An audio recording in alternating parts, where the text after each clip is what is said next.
Welcome to Heartspeak Podcast, episode 240, Grasping the Serpent's Tail, Lunar Eclipse in Scorpio. So here we are, our second eclipse, this time a lunar eclipse. It's not going to be seen in many parts of the world, and it really is just a small eclipse, but it has profound changes coming into our world. And because it's a lunar eclipse, there is an intensification of this moon, this full moon, this beautiful full moon in Scorpio. So everything's intense and profound. And because Uranus is also in Taurus and is opposing this moon in Scorpio, sudden changes could take place, unexpected events could take place. Someone has talked about a shocking discovery, because Scorpio is about what is hidden, what is deep, which is dark, and anything can be brought to the surface at this time. So watch this space, not only out in the world, but also in our own selves. What is being revealed? And that really is the theme of this podcast, because there's so much happening in the skies. And a lot of it is about revelations and secrets coming to the surface and veils being dropped and people being unmasked. So get ready for this. So much is going on, as I say, and it's going to affect the way in which we see our world, the way in which we look at how we act in that world. So let's just take a few steps back and review the idea of what is a lunar eclipse. So a lunar eclipse is when the Earth gets between the sun and the moon, and it appears then that there is no light going on to the moon for that short period of time. And lunar eclipses were always seen as very fearful, and people would go out and bang pots and pans to try and frighten away the demons, because it was seen that during this time the demons would come up from the earth and reveal themselves, so you had to kind of scare them away. Other civilizations, such as the Maya, saw this as a time where the jaguar, which represents the dark night sky with all its spots of the different stars, would swallow the moon and then allow the moon to be reborn. So it's very much this time of going into the underworld and being reborn again, one hopes. That was always the fear, that what if you're not reborn? You just get swallowed. And there's another theme that I looked into quite a lot of, which is connected to what we call the north and south nodes, which are virtual points for the moon. And the story goes that there was this power-grabbing demon called Rahu that wanted to drink the juice, the nectar of immortality called Amrita. And while nobody was watching, it began to drink the juice, but then someone turned around and saw what was happening and cut the head from the tail of this dragon serpent, as they described. So the head, the dragon, became immortal, but the tail, Keto, didn't. And so the north node, which is often what we say is what we're growing into, what we're becoming. It's always interesting to look up these different aspects. There are many books on this. So your north node is, what are you becoming into?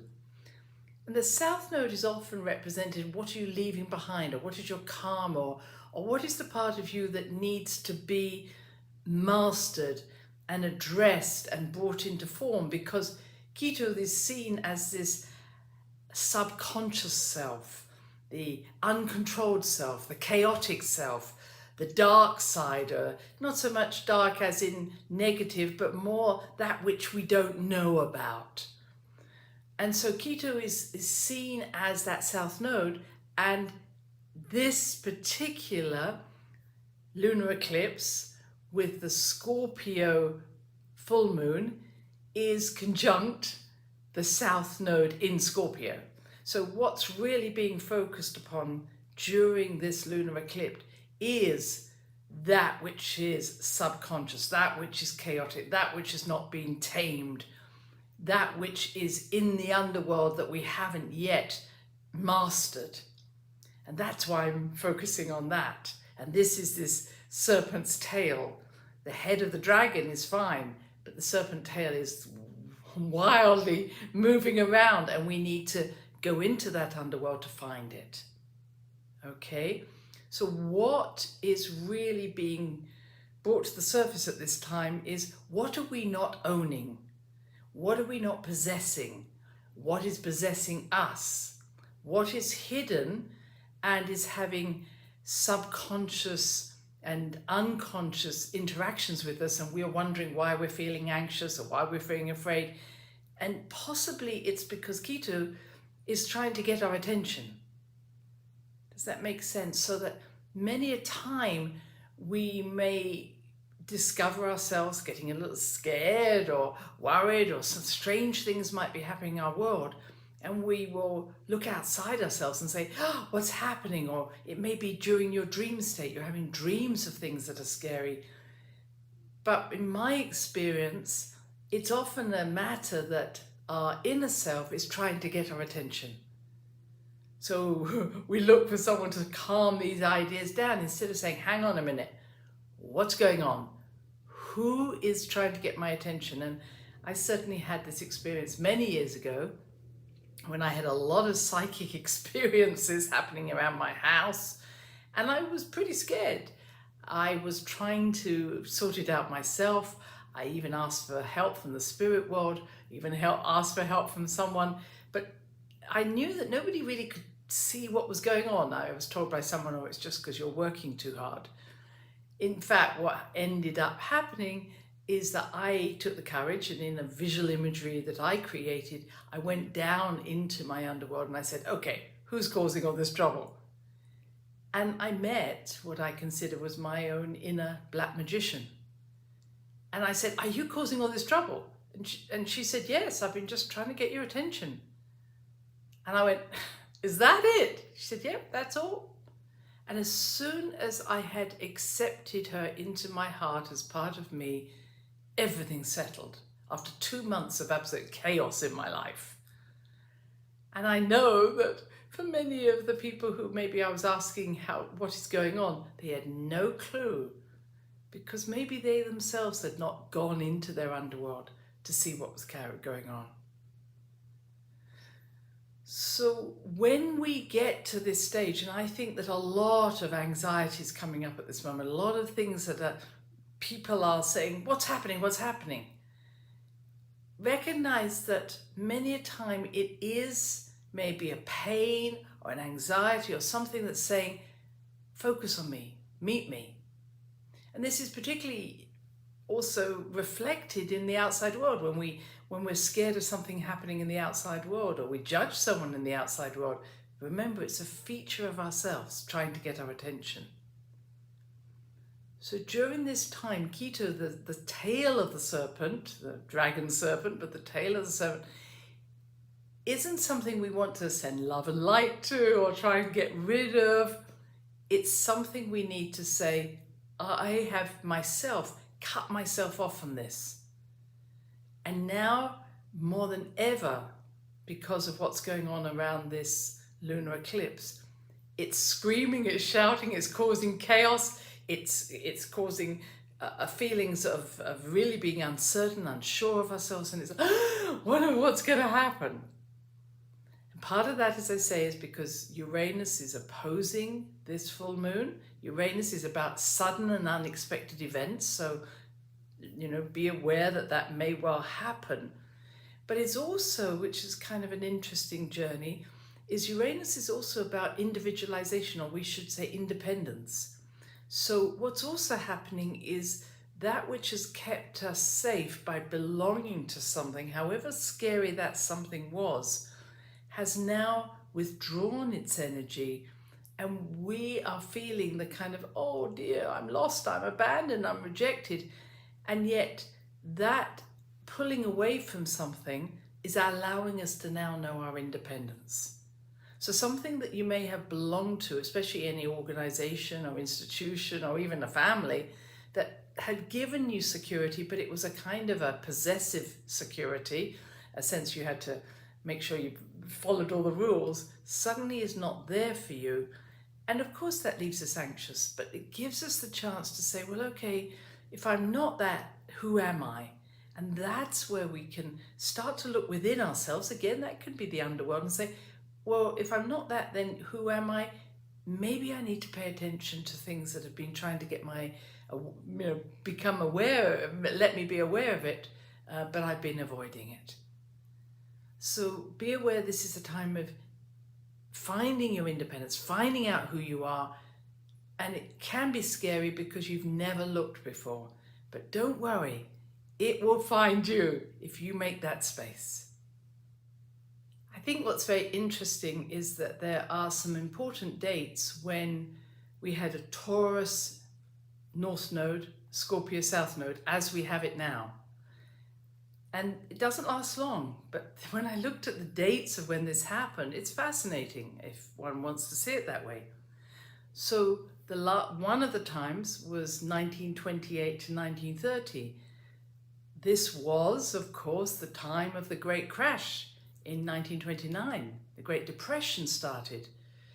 And it was caused by money, banks, they were failing. People weren't having their money, there wasn't enough food, so somewhat similar to what's going on at this moment. And the other date that I looked at was 1938 to 1939, the beginning of the Second World War. But again, it was a time where people were feeling powerless and really wanted to find their way, so they were willing to connect to other people who were powerful. And it was a time where the warmongers were spending money on weapons and other means. They were making money out of war, while other people were suffering and were going to suffer even more once the war started. And that's what I feel we're at in this moment. Where are we spending money? Where are we putting money into a war against? Now, it might be a country. As we know, there are countries around the world that at the moment that wars are breaking out in horrendous ways, causing the people themselves to be in starvation. But it's also war against climate, war against viruses, war against whatever. And there's always going to be people who benefit from the, yes, let's go to war, while the rest of us have to struggle with what's going to bring me power, what's going to bring me security, etc. I feel we want to do this differently this time. I think very much to say this is not about supporting something that makes a few rich and the rest poor. This is not about building up a power structure that will again support the few. And why I'm leading into that is that we also have Pluto, dear old Pluto, has just gone stationary before it goes retrograde. May the 1st this happened. So it's like a huge train that's suddenly stopped moving. The engine is still going, but it's about to go backwards. So when that happens, it intensifies the energy of Pluto. So we have this intense energy of Pluto, which rules Scorpio. So that's intensifying this almost upsurging energy. We could say almost like an earthquake coming out. I hope there aren't earthquakes, but this sense of the goddess is sending everything up from the underworld to say, look at this now. And Jupiter, dear Jupiter, is also squaring Pluto. So Jupiter expands everything, again, increasing the intensity. And it feels as if the Earth herself, or Gaia herself, or we ourselves are saying, enough. Enough of the game playing. Enough of all these secrets. Enough of the corruption. Enough of the suppressions of the truth. Let's bring everything to the surface. And there were so many things that I think all of us would agree we cannot evolve as human beings until we face some of these things. And a lot of them are inside ourselves. It's not about other people. It's where am I keeping secrets? What have I got hidden? What don't I want anybody to see? And recently my work, and I'm having a wonderful time here in Brazil, which is where I am. And, it's just fabulous to meet so many wonderful people. But I'm very much aware that the struggles that people are having are with facing their own power, their own secret power. Am I owning my power? And that's been the theme because of, again, Pluto is to do with power. Scorpio is about deep power that's been hidden. And I feel that power is very much a feature here. The right use of power, the misuse of power, absolute power. Who are we giving power to? And how do we own our own power? And it isn't a case that people are powerless. We know different ways of being powerful, which may be manipulative and which may be emotionally manipulative. So, there are very few powerless people. Even saying you're powerless is a powerful form. But this is about it. Are we willing to own that power? And that power may be just celebrating who we are. In other words, being small is no longer an option. And owning who we are, celebrating who we are, is that power. Because once we have it, we don't then have to keep telling everybody how wonderful we are. And this takes me really to the solar plexus, where there is a story about we have to grasp the head of the serpent. Now, in this case, I'm going to say grasp the tail of the serpent, but we have to grasp the serpent and we have to thread it through the eye of the needle that goes between the abdomen and then into the chest, the hole in the diaphragm. But if we don't grab that power, if we don't grab that tail or head of the serpent, what we do is we spray all our neediness, all our emotional neediness on everybody else. What, me? Am I good enough? Am I really good enough? Am I really that good enough? It's like it's demanding so much attention. And so when we are fully in our power, instead of saying, not me, no, I'm not important, and we say, yes, I am, I'm really good at this, we grasp that head. And once we own who we are, we possess that power, that creative energy that we have. And say, yes, this is one of my gifts and I'm going for it. We grasp that head, we send it through to the heart, we thread that needle, and then we start to become true to ourselves. So it is so important at this time that rather than trying to convince other people we're powerless or that we need more approval or we can't, we're only small, this doesn't do us any favors. Be the very best you can be. Nobody's like us. Everybody has their unique gifts, and all we have to do is celebrate that. Yes, I am. I'm here. And when we make that statement, we develop that little I, or I should say the little ego. We say, I am here, and then everything starts moving. So owning that power is important. It's also then important to say, who am I giving my power to? And another part of what's going on is this Saturn in Pisces, beautiful Saturn in Pisces, is also playing into this relationship with the Scorpio South Node, because that's a trine. So what we're seeing, and I'm seeing a lot of this, is I think the unmasking is also happening in places where there may be a leader, a guru, a messiah, someone who's saying, give me your power, follow me. So there's a lot of psychic energy, as I've mentioned before with Saturn in Pisces, saying, follow me, I know the way, or I'm the spiritual leader here, or follow this diet, or follow this exercise program. This sort of cult energy, this following someone. And I think what's breaking down, it's almost like the Wizard of Oz, where you're suddenly seeing the person you thought was following is just a little guy in a big suit. I think I'm seeing the dissolving of the mirage, what you thought was real, what you thought this person existed as, we're starting to see behind that form.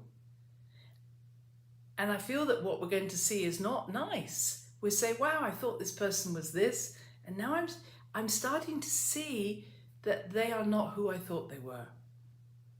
And sometimes when I'm looking at someone's face, I can see that. It's almost what we call transfiguration, or sort of shape-shifting. You're seeing their face change and you go, oh, did I see another person in there? And that's what I think is happening. It's like the mask or the form the holographic form we were wearing is starting to dissolve away, and we're starting to see what's behind the mask. Hope that makes sense to you. But by doing that, we can then make a choice whether we follow that person or not, or whether we believe in what they're saying. And truly, I don't think we should be following anybody. We should be listening. We should be following their advice, but only because it feeds our heart. And if it feeds our heart for a while, that's fine, and then we move on. So there's a lot going on where I feel that those that we may have given power to are now, we're seeing behind the veil. So I hope that's becoming clear for us. And with that, we get the chance to really own our own power and, as I say, no longer hide from who we are. So where have we been hiding from those parts of ourselves? So this, as you can hear me say, is a huge time. Karma is coming up, negative, what we call negative karma, things that we have wanted to bury for a long time, coming to the surface to be owned. There is nothing in any of us that is not part of the Great Mother. Therefore, everything we bring to the surface, we say, I accept this into my heart as another part of me. Do not try and transform it or send it love and light. It's part of us. Once we accept it, it's like clothes in a closet. We can choose to take them on board or not. But while we run away from our power, run away from those parts of us that are powerful and may have been misused in past lives, we will always feel frightened. We will always be small. This is the only way of becoming powerful, is to own all that we are. There are big events, as all of us know, coming up over this time. Things are going to be very dramatic. Things are going to change. They're going to change quickly. Be prepared. Root yourself. Stay in your body. Be true to yourself. And we will move through these times, although turbulence is the way in which we are going to start to really see the changes. So wanting everything to be peaceful and calm does not bring us to the place we wish to be. I hope you have a very happy lunar eclipse. Stay true to yourself, stay true to your heart, and know that you are loved. Bye-bye now. Thanks for listening to the HeartSpeak podcast with Dr. Christine Page. Please check out all HeartSpeak episodes in the podcast archive section on www.christinepage.com. HeartSpeak is also available on iTunes, Spotify, Google Podcasts, Sticher Radio, and now playing on Amazon Music and iHeart Radio. You can also watch the archive podcast on Christine's channel, on YouTube, and now on Rumble. Connect with Christine on Instagram, LinkedIn, and Facebook, including her newest Facebook group, The Great Mother Calling. Do share with family, friends, colleagues. Join us next time for another edition of HeartSpeak.